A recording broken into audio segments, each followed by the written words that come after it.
This is effective bug handling and Drupal strategies for success. When people were in grade school, who here used Cliff Notes?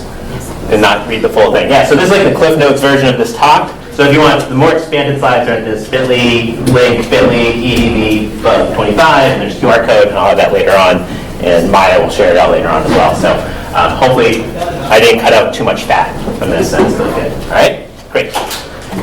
So who am I? I'm Mike Miles. I've been working in Drupal for 16 years now. I am one of the co-organizers in New England Drupal Camp. I'm not the main organizer, which is in November, so you definitely should check it out. We're going to have our 3rd annual Higher Ed Summit this year. I'm also the vice president of the Event Organizers Working Group in Drupal, where we help Drupal communities put on events and strategize that. And then I work right across the street, or right next door at MIT Sloan as the director of web development, where my team and I are responsible for the public-facing web properties of the school, mainly the school's website, which is mitsloan.mit.edu, which is a Drupal 10 website. All right, any more about me, you can find me on my website, mike-miles.com. All right, let's get into it. Uh-oh. This website encountered an unexpected error. Try again. How apropos. Who's ever seen something like this? Gotcha. I gotcha. Yeah, everybody. If you've worked in Drupal on the web, you've seen a bug happen. You've seen an error that you don't want to have happen. What happens next when you see this? Panic, usually, right? You freak out. Your end users freak out because they don't know what they did. Your content editors freak out because they don't know what they did. And why is that? Why do they panic? I think it comes from a lack of trust. Like a lack of trust in the system, the team, the tools, the technology. It may create a lack of trust if your end users are coming to your website to learn about your organization or your clients and they see this, they're not going to trust that website. It's like having an AOL.com email address for your business. Like, people aren't going to trust it. So this is the secret to this talk. It's all about building trust. That's how you manage your bugs successfully, because you want to build trust in the team, in the system, and the processes involved. Because when there's trust, there's less panic. And when there's less panic, you can really focus on fixing the issues and making things better. And then making sure people really believe and trust your organization and your website. So what's needed to build trust and what I'm going to talk about today are 4 things. Clear communication methods, effective treatment methods for dealing with bugs as they're happening, established preventative measures to prevent them from happening in the first place, and then making ways to make steady improvements. If you can work on these 4 areas in your organization, in your team, you're going to build trust in the team, in the system, and in the processes, thus giving you breathing room and reducing panic when a bug does occur, because you're never going to get rid of bugs, right? It's the way of life for the websites, for the web. But doing these things, you're going to build trust, and hopefully I can communicate some helpful methodologies to start improving these things in your organization. So let's start with communication. This is all about preventing bugs by providing information, right? And so or preventing panic, not preventing bugs. There's 2 sides of communication when dealing with bugs. There's informing your communities, letting them know you know something's wrong and you're working on it, and allowing your communities to inform you, them telling you there's something wrong, you need to fix it. So informing your communities is very helpful. So when you are planning to see this, you should be asking some questions of your team on how you're going to deal with this to tell your communities when this happens. And you want to do this not while it's happening. So first I want to ask, who needs to know about this? When a bug occurs and your website's down, who needs to know? Is it stakeholders? Is it your site visitors? Is it your content editors who log into the website? Is it someone who's loud at your organization who will tell the whole company that there's a problem? They may need to know about this, and so you want to make sure you have those audiences mapped out. How are you going to inform them? Where are you going to tell them that there's a problem? Do you have an internal Slack channel dedicated to bugs? Do you have like a shared email address that you can send out from? Do you have like a status page, which is a Atlassian product? That's a separate system that will tell the public, hey, there's a problem with the website. We know about it. We're working on it. And then what do they need to know? Not everybody needs to know all the same details, right? Your high-level stakeholders, the president of your company, doesn't need to know that there is a problem when you're updating your Drupal module. They just need to know what you're doing to fix it and high-level what went on. But there's generally 3 things to know to tell people what they need to know. Oh, I thought I skipped this slide. Oh no, these are the wrong version slides. That's right. What's the dealt with? So you need to tell them what has happened, how it's being dealt with, and when and where to expect an update. These are the 3 things. Now the details in here are different depending on the audience, but what you need to tell them are these 3 things: that there's an issue on the website, the team is looking into it, check back on the Slack channel in 30 minutes, and we'll give you an update. All right, now the community is informing you. This is the more important side of the communication and getting that set up, because 99% of the time, if you have a bug in your production website, it's not the team working on the website that's going to find it, it's the people using the website that's going to find it. If the team was going to find it, they would have done so before it got live, hopefully. So when you see this, what do you want people to be able to tell you when they see this happening? So you want to think about, well, who could raise this bug to me? Is it my content editors? Is it my stakeholders? Is it the site users? Do we want them to have a way to tell us there's a bug happening? Though if the website's down, how are they going to find that information? That's a separate problem. How can they alert you about bugs? Again, do you have like an internal Slack channel for your content editors so they can, or chat channel, so they can say, hey, there's a problem with the website. Do they know of a shared email account that they can message from like your user guides? Again, do you have like an external forum separate from your website where they can send you information? And then what information is critical? What do they need to tell you for you to be able to do something about it? And I have a slide. This is my expanded slide deck. So, all right, we'll do this. So what they need to be able to tell you is, where did the bug occur? Ideally, a link to the page. How many people here help fix bugs on websites? A few hands. How many people here have ever gotten a screenshot about a bug going on that doesn't have the URL in it? Yeah, all the people. So ideally, that's what you have. You want to know if it's still happening. If it is still happening, that's going to help you know if it was that individual person or if it's something to be replicated, and then what actions were being performed. Ideally, a list of steps that someone did to make that bug happen so that you can try to replicate it. And then if you can replicate it, you can work on it. And then ideally, what type of user was performing the action, logged out, logged in, etc. I'll talk more about that in the treatment side, which is next. So treating a bug and being successful in that is all about being able to quickly determine the cause and implement a fix. Now, the treatment process is split, in my mind, into three phases. There's determining the cause, there's developing the fix, and there's deploying the solutions. This can vary among teams, but I'm going to talk high-level strategies to be successful in this. So for determining the cause, again, you want to ask, who's experiencing the bug? No, I'm going to skip this guy. I'm going to go this way. All right. Who's experiencing the bug? Is it one user? Is it a specific set of users, like specific user roles? Or is it everybody is experiencing this? These are things that you want to be able to test and figure out ways to test this. Again, if you can replicate the steps or not. If only certain types of users, like your content editors versus like your content approvers are seeing it, or if it's everybody. Generally, a bug's impact moves in this direction. If it's happening for everybody, it's a bigger issue than if it's one user, unless that's your really loud user who's experiencing it. But this can also tell you, like, is it on the person's computer that's happening? Is it on the website or services around it? Or is it like a permission issue that has recently changed for specific user roles? So where the bug is happening is the next piece you want to look into. On Drupal, it's usually one of 3 places. It's either the display theming layer, where something doesn't look correct. It's in the functionality, where something's not working correct. Or it's in the data, where something was not stored or retrieved correctly.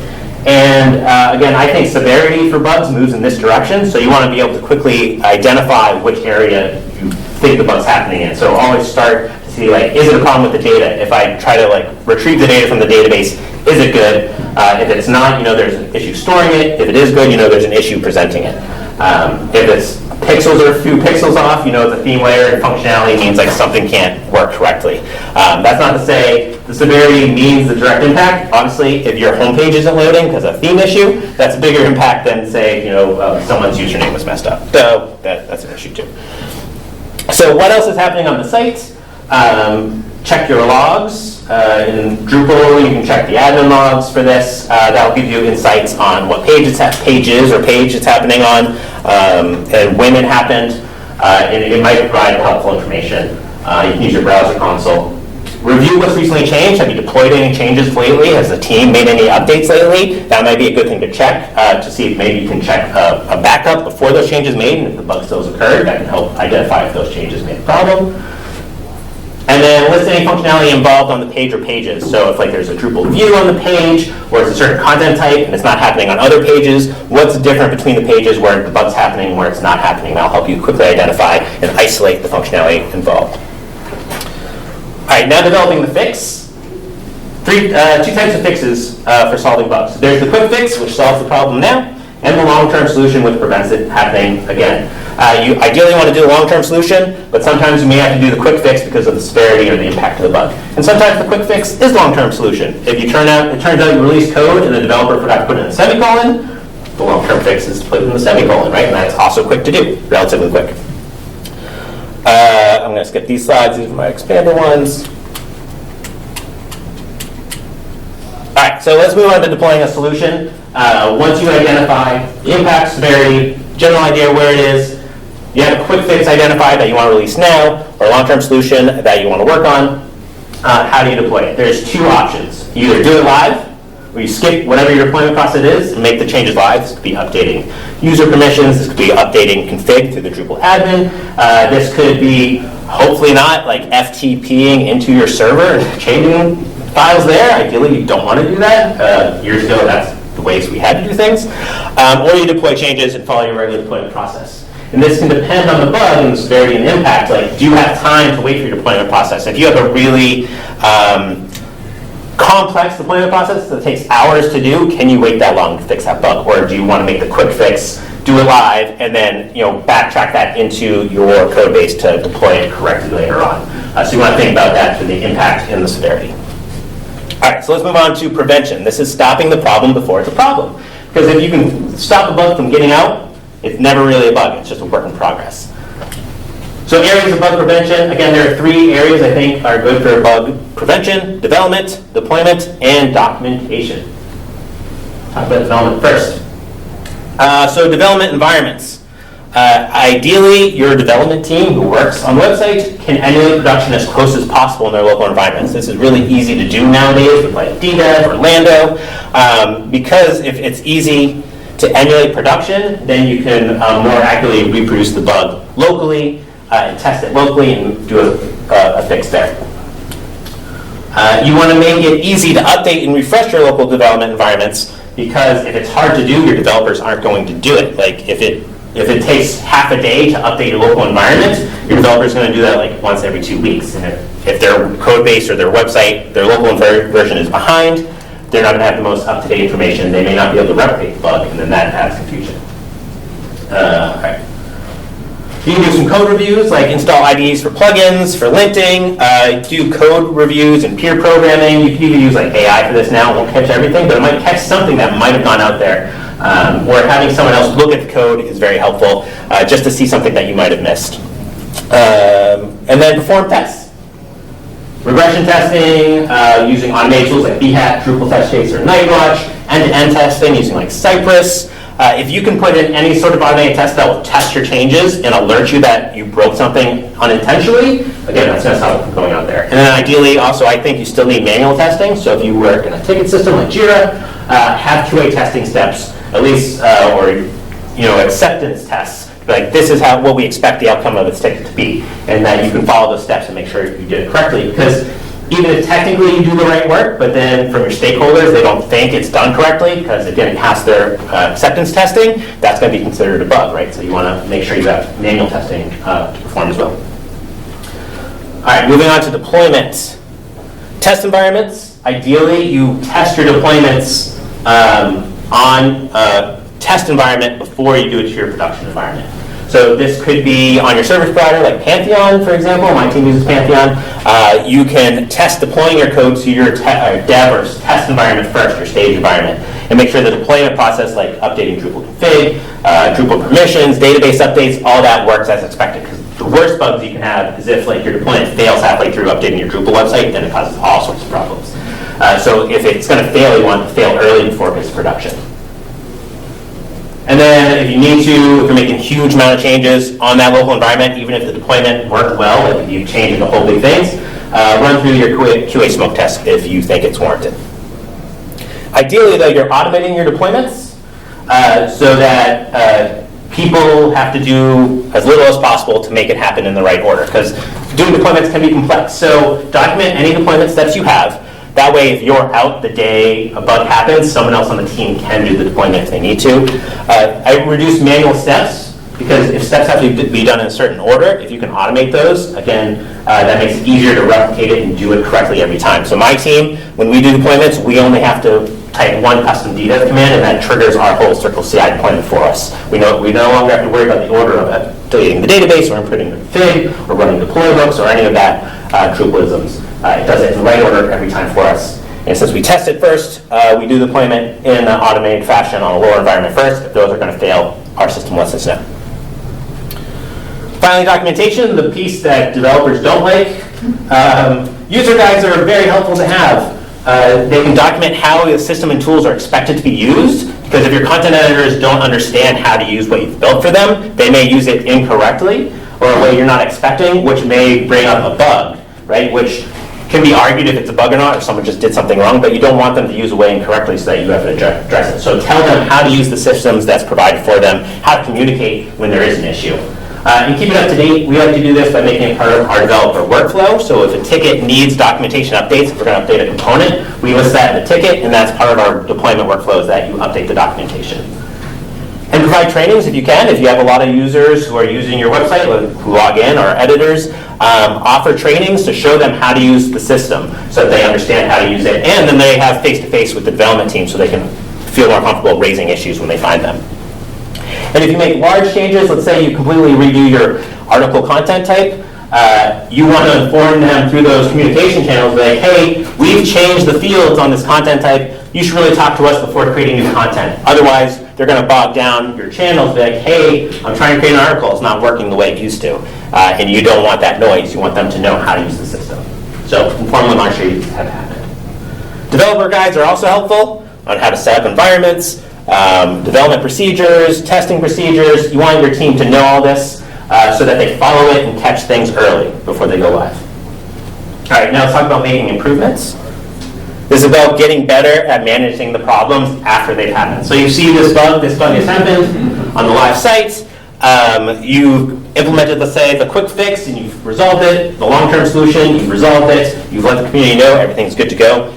You want to go back as a team, especially depending on a high severity, high impact bug, and ask, what would have prevented this bug from getting out there? Obviously, there's something that's missing from our process that let this get out. How can bugs like this be detected? Obviously, we didn't have any testing in place that detected this type of bug. What can we put in place for next time? What needs to be implemented to do this? What can we add to our backlog to make these improvements?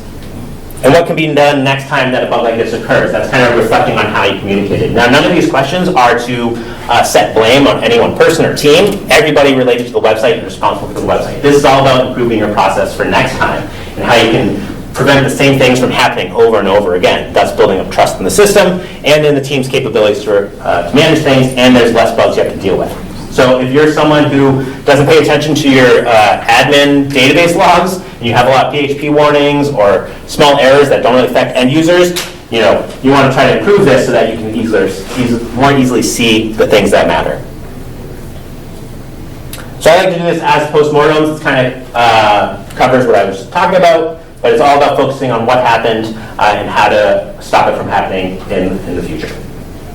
All right, so to recap, effective bug strategies. The most successful strategy you can have is all focused on building trust in the team, in the system, and the processes. Because when you build trust, you reduce panic. When you reduce panic, you have breathing room to actually solve the problem and make improvements. So build trust by maintaining communication internally and externally with your team and your community. Diagnose and fix the problem. Try to quickly isolate where it is, what the impact is, and the severity.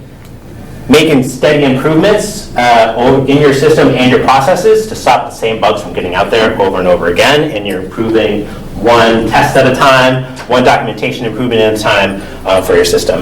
And yeah, that's it. So yeah, you can read the more expanded details of this presentation at the bit link, EvolveDrupal25, this QR code. I hope I got you many times with my fake bugs. And I think we have like a minute or so for questions. And if not, you can just applaud. Yeah. There is a question, yeah. I know this is not related to bug fixing, but Do you have any recommendation on how to handle like a DDoS attack, like cyber attacks? Sometimes the site goes down. Do Yep. that? And is there a way to let the your community know, or how would you handle something? Yeah, so the question was like, if you're dealing with outside attacks like DDoS attacks that are separate from your system but are bringing your website down, how do you let your community know? That's where having like organizations like being hosted on Pantheon, for example, they help provide that sort of protection, but then having a system external to your website to alert your communities that is well known, like a status page, is really helpful because it's a separate system, and so you can push out messaging there. You definitely, in those sort of scenarios, you want to alert your stakeholders or the people who make the decision, be like, hey, we know this is happening, it's not directly our website, we're being attacked.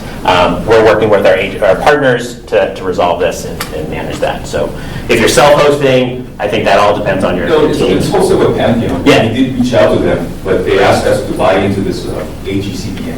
Yeah, so this, Charge us more for this hosting. So. They do want to charge you more for that hosting with AGCDN. We use AGCDN, but there's a benefit there. It's a, and I think that's a cost analysis thing. If it's worthwhile for you to do that and take that burden off yourself and have. Microsoft is on AGCDN. Yeah, it is. In the status page, like you guys have MIT Sloan status or general MIT institutional status page, if someone would Google, like, hey, what's up with this? Yeah, MIT Sloan, we have our own. I think MIT has its own as well. Definitely like the IT services at MIT Sloan even has their own, because they deal with different systems. So yeah, we have stuff that's also connected to the services we use, like Pantheon has a status page that we can pull from, so if there's a problem on Pantheon and it's affecting our website, we go to our status page and see that Pantheon is having an issue, and that can help me be like, it's not our problem, they'll fix it. So yeah, we have our own. Do you guys have people who are rotated, like pager duty? We do. On my team, to empower everybody on my team, I have a team, including myself, of 5. Every week we rotate who's the bug manager and who's the release manager. So if that's your duty for the week, like my coworker Gene here is his job this week, you're in charge of monitoring our internal bug channel for any issues. You don't have to solve the bugs, but you have to be communicating with the community, and then you're in charge of doing the almost daily releases. So if something's going out, you're hitting the button to do the release for that week. That way everybody on the team is empowered, so if any one person is out, it doesn't really matter, anybody can take over. So I highly recommend rotating duties. Okay, I'm going to stop there so they have time for the next time.